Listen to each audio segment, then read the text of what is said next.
This is the House of Andrea. I'm Andrea Lee Matthews, an artist, photographer, and clairvoyant medium. And in this podcast, we explore what it really means to thrive as a soul having a human experience.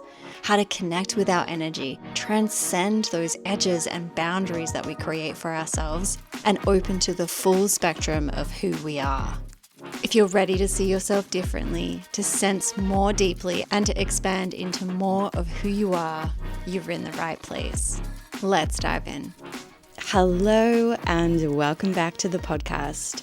I'm your host, Andrea Lee Matthews, and if it's your first time here, welcome. I am so grateful that you have found us. You're at the perfect time to join us. We are just ramping up here at the podcast, really diving in to the energetics of what it is to be a soul, having a human experience at this time, being fully plugged into our remembrance.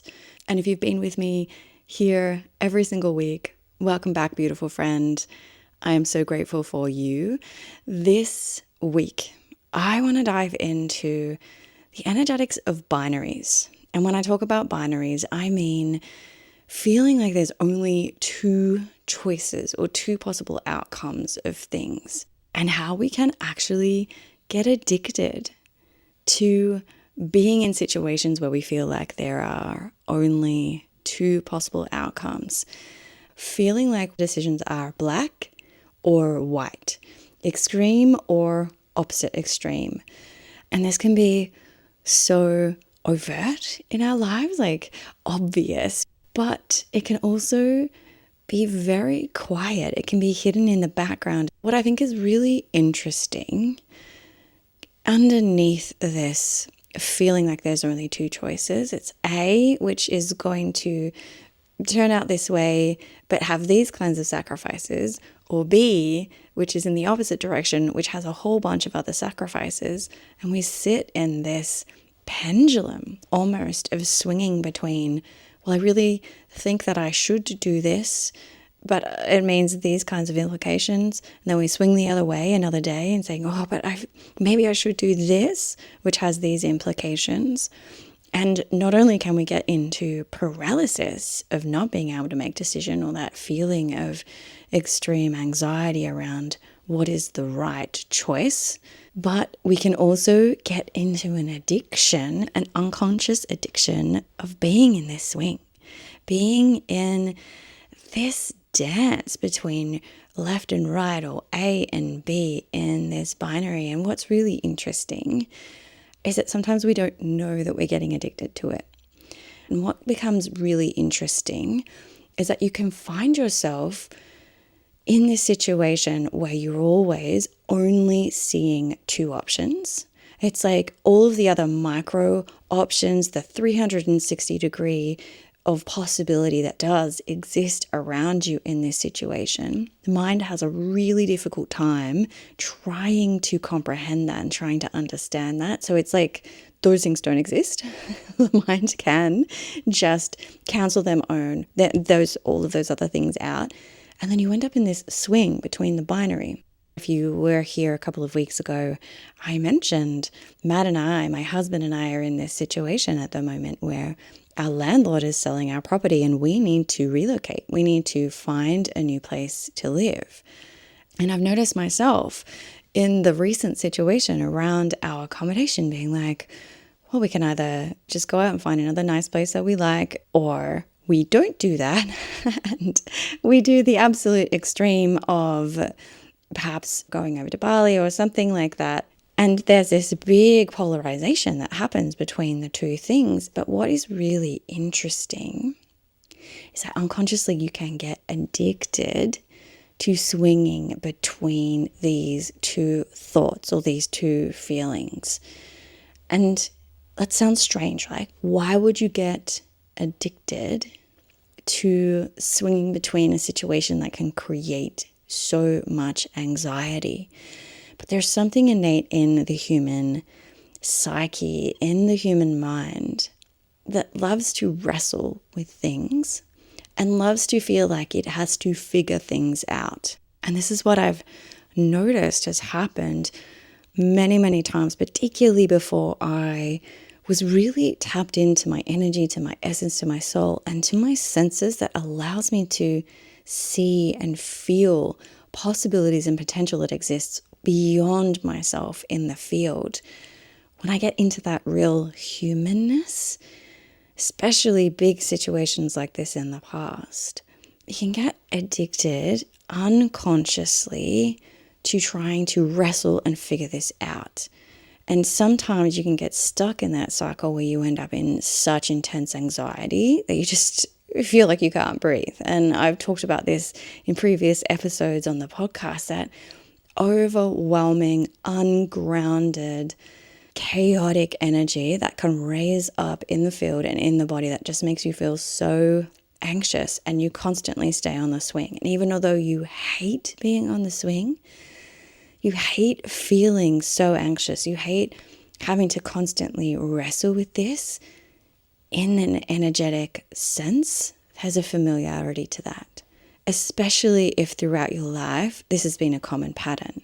Challenge gets presented up to you, guides, your angels, the universe, your life path presents up a big challenge to you, and then you get stuck in this swing. If this is a pattern that has been repeated over and over and over in this lifetime, as well as in past lifetimes, there is a sense, and it's so strange to think, but there is a sense of comfort in something familiar, even if it's an anxiety-producing situation. If you're used to being in this pattern of having to weigh up binaries, of having to swing from extreme thinking A to extreme thinking B, your mind gets put back into that pattern or into that conditioning because there's safety in things that are familiar. The mind is incredible at playing out familiar patterns, playing out things that it has done before. Even if in the physical experience it's really uncomfortable and we're sick and tired of it and we don't want it anymore, when those thought pathways are running in the mind, it's so easy for that pathway to execute because it is something that it's been done before. It's familiar, it's easy, it just happens in a split second without even feeling it. And so we get into this pattern of like, is it A or is it B? I remember this same thing early on playing out in my lifetime when I was coming up to the end and at the limit of what I wanted to experience in my corporate career. When I was chief strategy officer, I'd made it up into executive levels of strategic consulting. And I remember just feeling so misaligned. I couldn't articulate to my energetic self, this is before I was really tapped in and really open to the potential that existed around me, to my senses, and really trusting that I had all of my gifts there, but I wasn't really embedded in them. And I remember sitting down with one of my mentors at the time and I was like, I can't decide whether I do this or this. And he just looked at me and said, why on earth do you think that there's only two options? Like, why have you convinced yourself that these are the only two pathways? You stay in this particular role or you go and consult over there and you're having trouble deciding between the two. He's like, why are these the only two options? Why haven't you looked outside of this?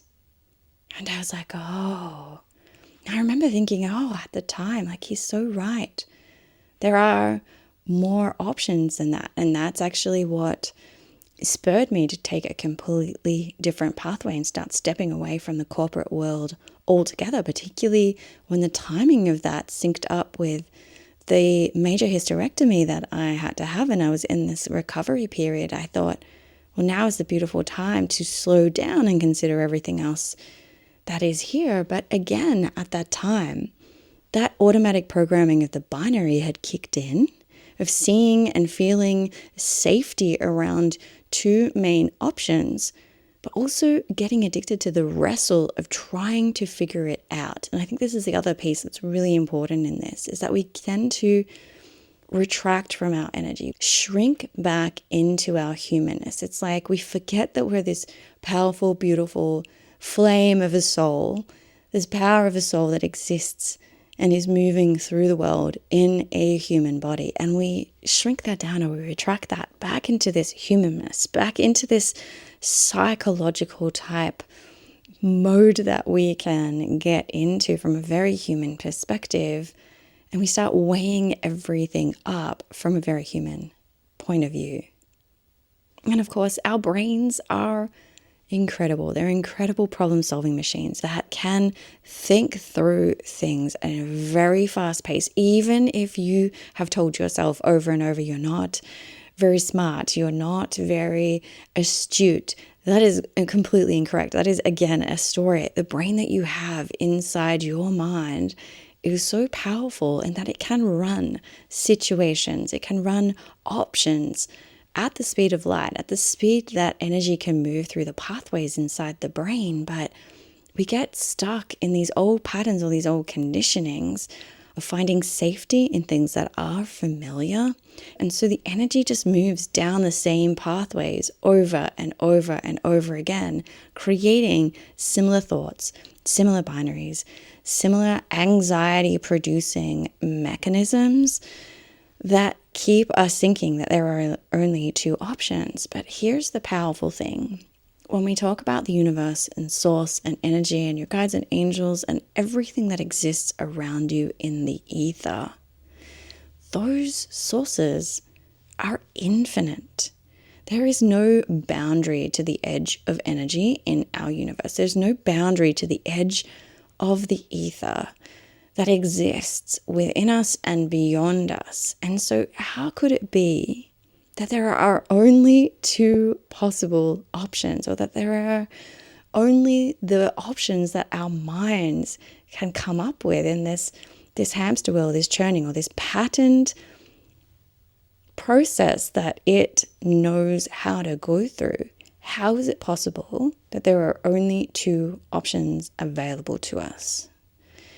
There are so many other potential configurations that exist in energetic form that we can start to tap into and experience if we're willing to choose to think beyond the binary. And this can be really scary, particularly when we look around our situation and we think about our financial constraints, our social constraints, the relationships that we're in, looking at our education or our past or our experience and looking at the skills that we have, the opportunities that we have. It's so easy, again, for the brain to look at what's real and what exists in the physical reality, in the evidence that's right in front of us, and want to easily discount this and be like, well, I don't know what you're talking about. That doesn't make sense. That's not relevant, because here's the situation. And we want to school the person who's kind of explaining this to us or trying to get us to think differently, because like, let me sit you down and tell you all the reasons why you are wrong, or all the reasons why these are the only two options that I have right now. And again, I say this with love because I have done this in the past. I definitely have done this to people where people were like, well, what about this? Or what about that? Or I've been in beautiful like meditations or spiritual situations in the past with my guides and angels bringing me different things in visualization. And you come out of that meditation, you're like, let me tell you guides why that is not practical, or why that's daydreaming, or why this thing here, or this relationship that I'm in, or this financial situation that I'm in, let me tell you why that can't be possible. And we just write it off. We write off those messages that come to us from our soul, from our higher self, from our knowing that's calling to us every single day and every single moment, that tells us that burning knowing that there is something more that we're meant to experience in this moment. We discount that. We kind of like wave it away and say, no, that's not true. That's not real. Like, I don't know what you're talking about. But when we take that moment to just sit and feel in to what actually is around us. Yes, there'll be the four walls, or there'll be the environment around you, right? The tangible physical reality, the evidence that exists around you. There will be those things. You'll look around, you'll be like, I can see what I can see, right? This is my situation. This is the thing that is occurring around me right now. But when we sit and we feel into what is beyond that, the pulse, the energy, the flame, the fire, the buzz that exists when you just feel and you expand your field out beyond that physical reality, beyond the binary of the mind or the processing that the mind wants to do, when you just allow that to quieten, when you allow the physical reality to just settle, and then you feel beyond that, you can feel it. You can feel the pulse, the whisper, the frequency of energy that exists around that. And you can start to feel it if you really, truly allow yourself to drop in and tune into that. And you don't have to have your eyes closed. You don't have to be in meditation. You can do this. Just sitting and allowing this to quieten, to allow the frequency of the physical matter, which vibrates really slowly. Remember, evidence is something that is happening in front of us in terms of physical matter taking a physical form. And physical form, when we talk about energy, even from a scientific perspective, things that are physical are vibrating at a lower frequency. They have a density which requires a lower frequency. And so you allow those frequencies to slow down, to just exist. That's when you can tune into those higher level of frequencies that exist in the ether, in the energy field, that have a higher frequency. They have a different sound. They have a different feeling. Regardless of what your senses are, whether you're clairvoyant, clairsentient, clairaudient, or whether you're not sure and you're just highly intuitive and those things are still revealing themselves to you, there will always be a way that energy speaks to you first. You might just get this feeling of a vibration, this beautiful, like it feels pure, it feels exciting, energetic, energized. You can just feel it. You're like, ooh, I don't know what that is, but I can tune into something that exists out there beyond this calmed physical reality that I'm in. I can feel it. It's out there. It's a possibility. Maybe it's an idea.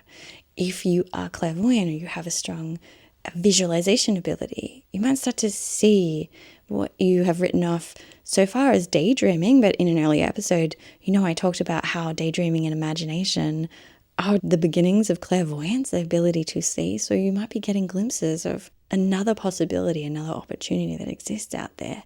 And this is us tapping into what exists beyond the physical, beyond the evidence that has manifested into solid, physical, slower frequency form that is presented in front of us. We can tap into that which exists beyond this physical realm.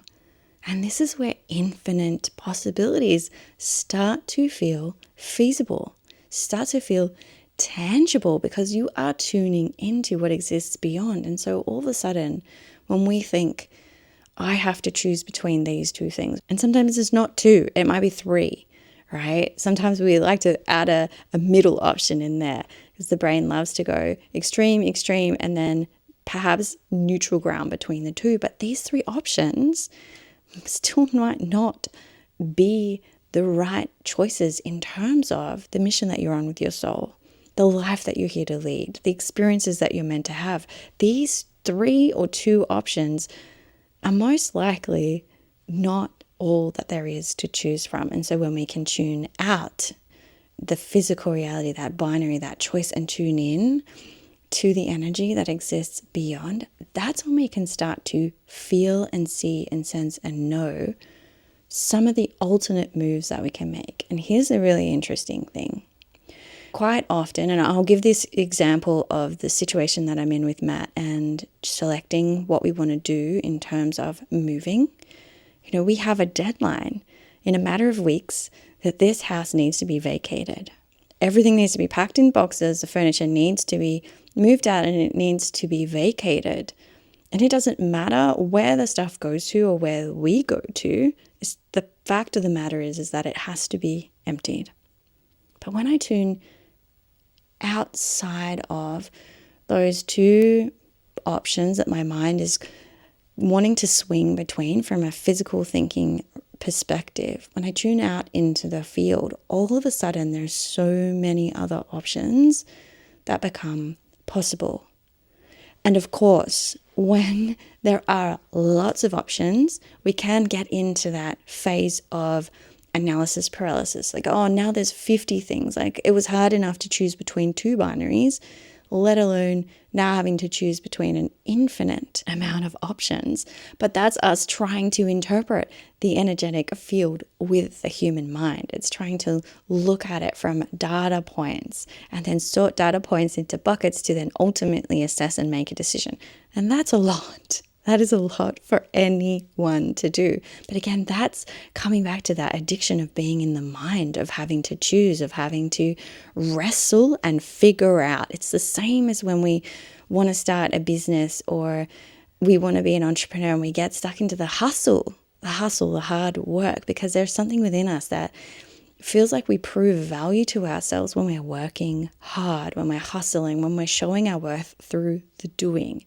It's the same thing. The mind's doing the same thing when it wants to look at infinite options and then sort through them to make a decision. That's the same hustle. That's the same human need to show that they're figuring things out, that they're choosing. But when we allow ourselves to go out and sense everything that is possible for us, it's not so much about having to make the decision that lasts for all of time, that is the make or break decision. Because again, what we're doing is we're putting a binary within a binary, or a decision point within a decision point that has to have so much weight on it. We're saying, oh, well, now we have infinite possibilities. We have to select one to make it the right choice. Because again, in that we've said right is one option and wrong is the other option. And we've attached such powerful value to those two decision points.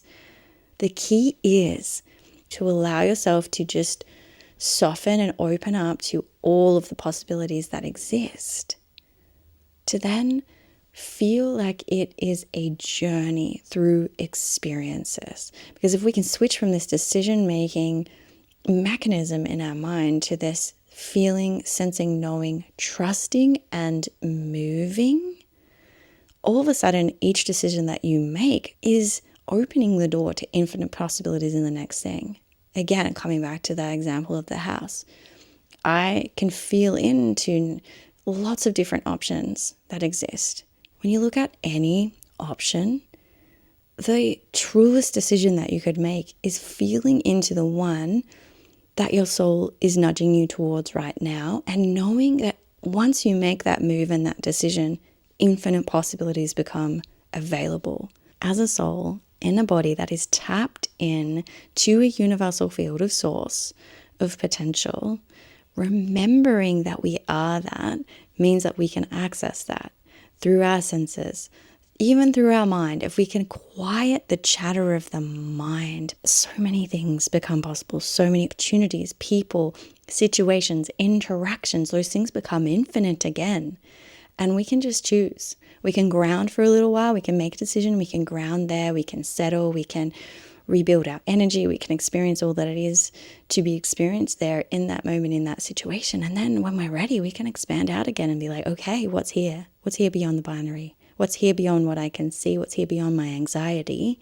And how can I be supported to move? Your soul knows that there's more here for you. And the key becomes being brave enough to tune into that and then make a decision from that place. That is the key.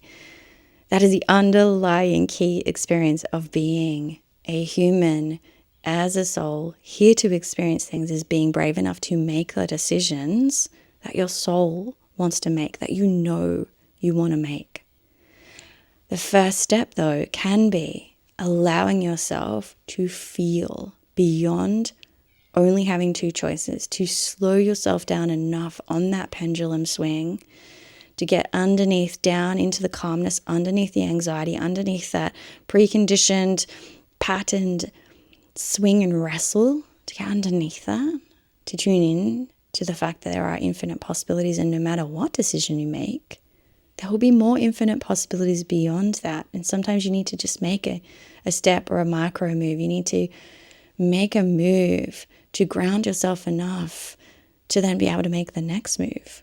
Or if you know that it's a wild, big, brave, bold choice that you need to make, being brave enough to make it now. And knowing that beyond that wild choice, even if you can't see beyond the decision, if you don't know what will happen, if you don't know where you'll end up, if you're like, I feel like I need to just move to Bali, start over again. Know that if you make a decision like that because your soul is speaking to you, you'll always be supported. There'll always be infinite opportunities, helpful people, these things that can open up to you if you trust them enough and know, like feel that knowing deep in your core. If you trust them enough and feel that knowing, those infinite possibilities, opportunities, love, support, grace, the whole lot will come into you because you're being brave enough to think beyond the binary, to get off the pendulum swing, to tap into everything that exists and just make moves from your soul because I feel really good right now.